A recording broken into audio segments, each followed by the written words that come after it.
สบายดีพ่อแม่พี่น้องมื้อนี้ก็มาเฮือนจังกี้หรือจันทรเนาะเพิ่นเฮ็ดบุญหาพ่อแม่เพิ่นนี่เฮาก็สิมาเบิ่งว่าเพิ่นมีหยังแน่เนาะนี่ก็แม่นพ่อแม่พี่น้องโพดเวียวนี่นั่งซุ่มแซวกันอยู่นี่สบายดีเอาเชียร์ได้กินแต่เช้าเนาะนี่เนาะ คิดว่ามีแต่ลาสเวกัสกินเช้านี่ก็มีเนาะพ่อแม่พี่น้องโพดเวียวมีอาจอยไอเข้มทางประธานแสงเนาะโซเล่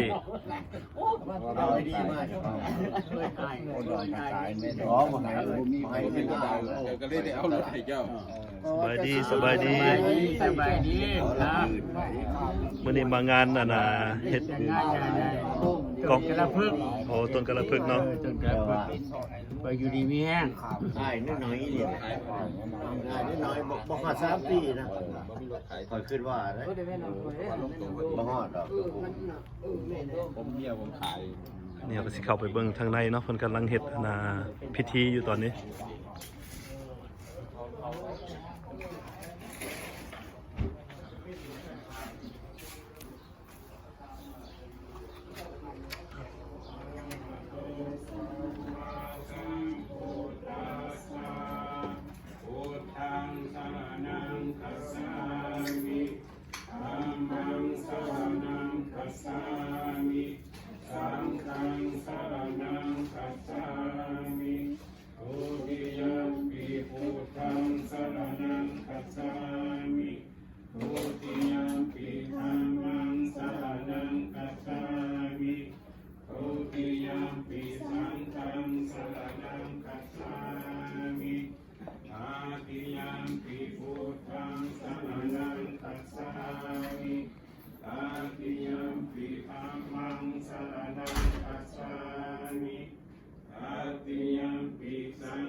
อิติปิโสภะคะวะอะระหังสัมมาสัมพุทโธ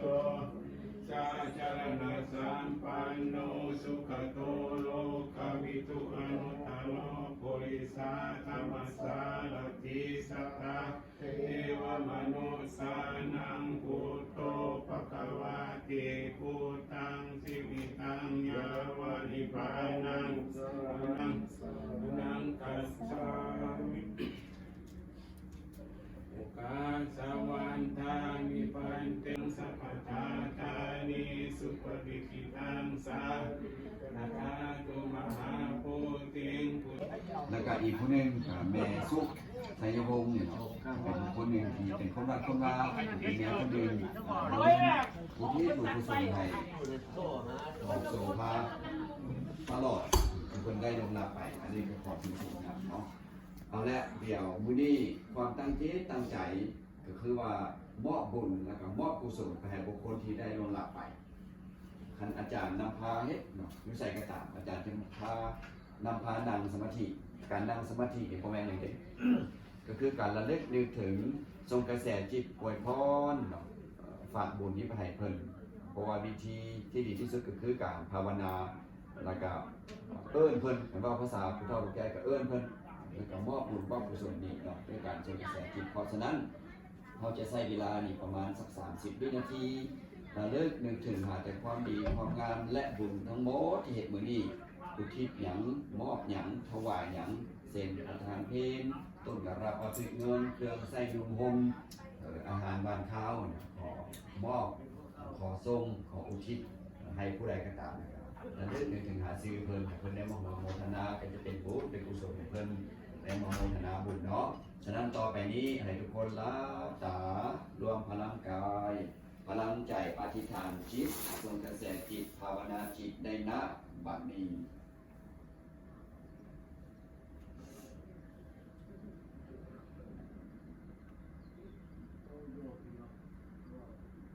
อิริอาสากาลาบานีคือหากเป็นมือดีสีโสภาวะไสยามังคะลาวังกัตตวาอันยิงอันประเสริฐลำเลิศกวันและยามทั้งลายมวลการาบานีบังเกิดไม่มี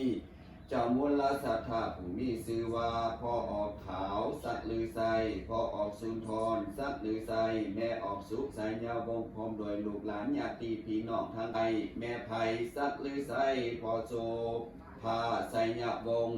ที่เพิ่นได้ล่วงลับจุติตายไปสู่ปาลาโลกภายภาคหน้าลักลอนว่าตัวตนพวกเพิ่นได้วางอารัมพานาจิตใจไปบ่สางได้ไปตกต้องวางจาตุอาบายก็ดีหรือได้ไปเกิดอยู่ใน สิเพิ่นนี่เพิ่นโหลด ตอนนี้เพิ่นก็นั่งซุ่มกันอยู่เนาะนั่งล้มกันตอนนี้ เพราะว่าอาจารย์เพิ่นก็กำลังสิสั่นข้าว ต้นละ5,000พุ่นโน้มา หลังจากอาจารย์สั่นข้าวแล้วพวกเฮาก็สิได้กินข้าวเนาะข้าวสวย น้ำรีสอร์ท เขาปลูกเขามันงามชื่อๆเนาะ เดี๋ยวพี่น้อย แต่ว่ามันแพงอยู่แต่ว่าเขาอยากให้มันเอาออกจากสายตื้นสายไฟเอาเลยแม่ โอ้ย เป็นหมู่พ่อแม่พี่น้องโคโลเวลนี่ ขายดีกว่าในจ้างเขามาตัด เราบอกต้องตั้งนานบอกมันขายแต่ไฟจ้างมันเพิ่นยังขอยยังสิให้เพิ่นอยู่2,000แต่ละ3เท่านั้น แกะกินไข่แซ่บๆพี่ไข่เนาะ เพิ่นก็ปั้นเครื่องกัน ไข่หนึ่ง แต่ไว้กินขายอยู่ร้าน กินกับอะไร แก้มเนาะ ขอยบอกเพิ่นไม่ได้ขายโลด เจเนอเรชั่นที่มันบอก สบายดีเนาะ จังเสียงนั่น ว่าต้นนึงมันหาอร่อย 6,000 มีหยังเนาะเพิ่นก็นั่งซุ่มแซวกันนั่งล้มกันนี่แหละถ้าอาจารย์สั่นข้าวแล้วจังหน่อยพวกเฮาก็สิได้ไปกินข้าว ทั้งหน้าต้นเดียว เอามัน ก็มันพนักงาน เคย กัน ไปยาก ตอนนี้อาจารย์เพิ่นก็เทศแล้วเนาะวันนี้เพิ่นก็พากันออกมากินข้าวกินน้ำสบายดีสบายดี Stealing kids' chair.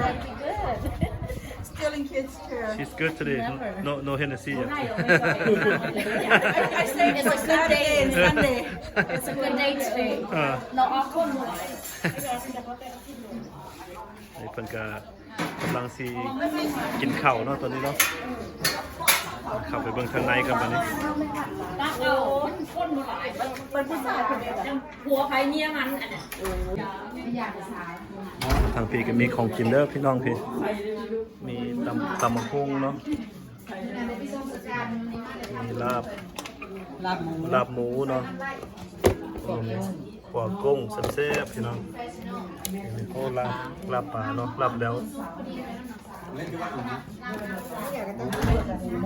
หมกปลาว้าวมีแต่แนวแซ่บๆเนาะโอ้บันกวนความมีหลายอย่างพี่น้องมื้อนี้เผ็ดว้าวเก่งหน่อไม้อีกโอ้มาเด้อพี่น้องมากินน้ำกันเนาะมีข้าวปุ้นอีกพี่มีข้าวปุ้นอีกมีข้าวปุ้นมีไข่มีแนวแซ่บๆพี่น้องนี่ก็มีน้ำหวานเนาะมีมื้อนี้เพิ่นเฮ็ดมีแต่ของกินแซ่บๆมื้อนี้ เดี๋ยวมื้อนี้อาจารย์เดินทางไปเจ้าเจียบ ตอนนี้เพิ่นก็กำลังสินับเงินต้นเนาะ อะไรหนักกับวัดไว้ อ้าว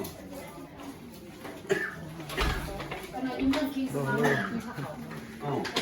เพิ่นก็กำลังเก็บเงินออกจากต้นตอนนี้ อาจารย์ยังไง เนี่ยพอคำสั่งยื่นแต่ส่วนมากไปหาอาจารย์กินเดียว ตอนนี้อาจารย์เพิ่นก็กำลังสั่นเข่าตอนนี้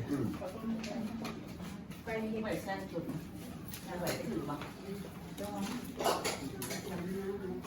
นี่ก็เป็นพิธีเฮ็ดต้นอยู่เมืองโพเดเวลเด้อพี่น้อง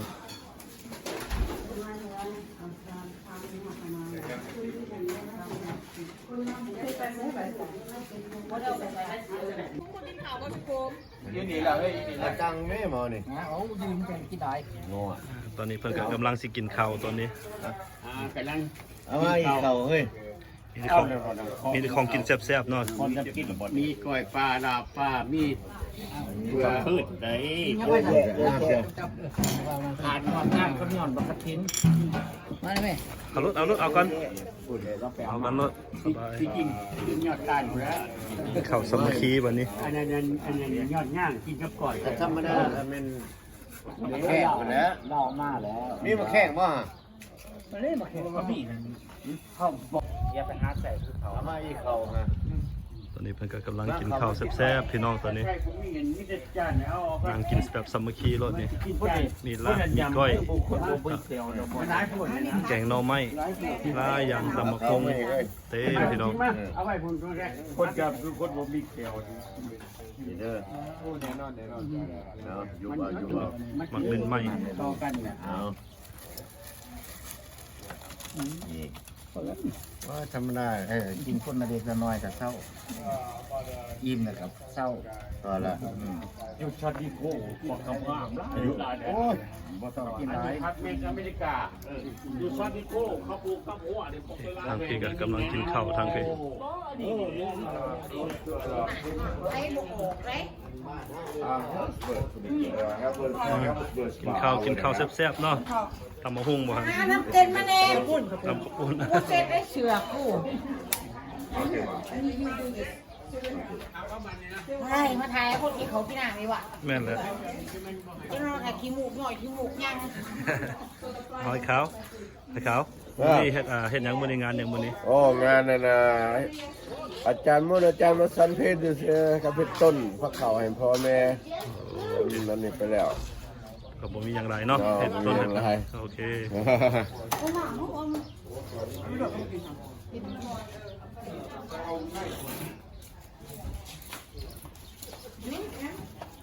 เก็บมาเต็ม พักว่าอะไรนี่ เขาบอกว่าไม่หวานมันบุญไม่บอกว่าที่งด น้องว่าแล้วเป็นว่าขี้มดอยู่เอาว่าเนี้ยก่อน นี่เพชรบุ๊กว่าดีสายตาได้นี่กินลูกกินบดต้นกินบดต้นอันนี้ก็ได้ใช้ตากันนี่ใช้ตาน้ำตาออกอันนี้ดีเบาหวานดีตับนี่จักหน่อยสิบ่มีหรอกเตอแล้ว บ่มีบักเสือกินตับผู้นี้เขาว่าตับเป็นเชื้อเด็กน้อยมันบ่ได้กินจังว่าคนอยู่อเมริกาเด็กน้อยเห็นบ่กินตับว่าลาย มัน กิน เป็น ให้ พญา เขา ลูก มี ค้า เป็นห่วง เอา อีต้นแขวเลย ผู้ใดอยากดีเบาหวานดีโรคตับนำมากินเด้อเพิ่นว่าดียาดียาดี ดีสายตานี่ดีสายตาตัวนี้สมพอแล้วเนาะไปเมืองลาวนี่ใส่ตาดี ลิ้นเมื่อยก็ดีเบาหวาน ดีเบาหวานนี่ของดีแล้วนี่ยำโลด มาร่วงไปเฮ็ดหยังเดี๋ยวนี้ พริก โอ้เพิ่นยังเก็บบักพริกอีกน้ำลายพอแล้วนะฝีมือแสดงฝีมือ ตั้งแต่แก้วผู้นี้กินบ่ได้แล้ว มาก็กินข้าวเป็นแซ่บเด้อพี่น้องมาเด้อมาโคเดเวียว ไปเอาน้ำแต่งน้ำข้าวปูเขาตาเว้ยเว้ย ย่างมะลาปลาไม่ทั้งนี้ตัวนึงเฮ้ยนี่เยอะเด้อ ไอ้ก็พูด ตอนนี้อาจารย์เพิ่นก็กำลังสิกลับแล้วเนาะพี่น้องเพิ่นก็มาพบกับพ่อแม่พี่น้องจักหน่อยหนึงก่อนเพิ่นสิกลับเนาะ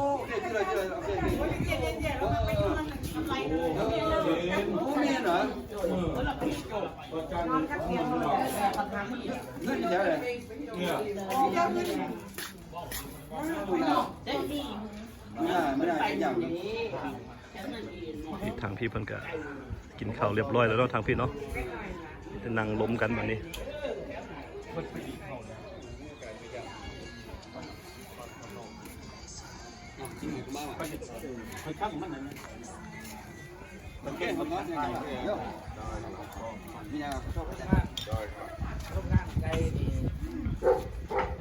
แจก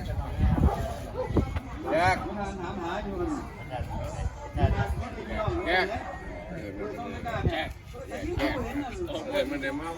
จะเปิดมันแขกคนซื้อมันแจกจะเปิดมันแขก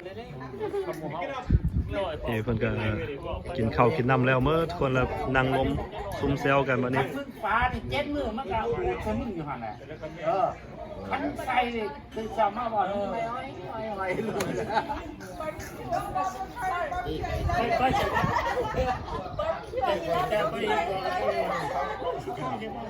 เป็นกับไมค์แล้วเฮ้ยเป็นกับไมค์แล้ว ไม่แล้ว แล้ว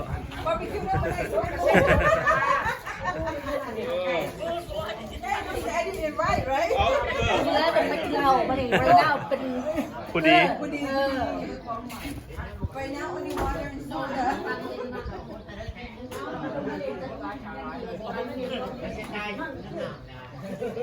คนกันแล้วเนาะพี่น้องฉะนั้นก็สิได้ขอลาแล้วบัดนี้พบกันใหม่เนาะอย่าลืมคลิกไลค์แชร์ Subscribe ให้เด้อพี่น้องพบกันใหม่ในคลิปหน้า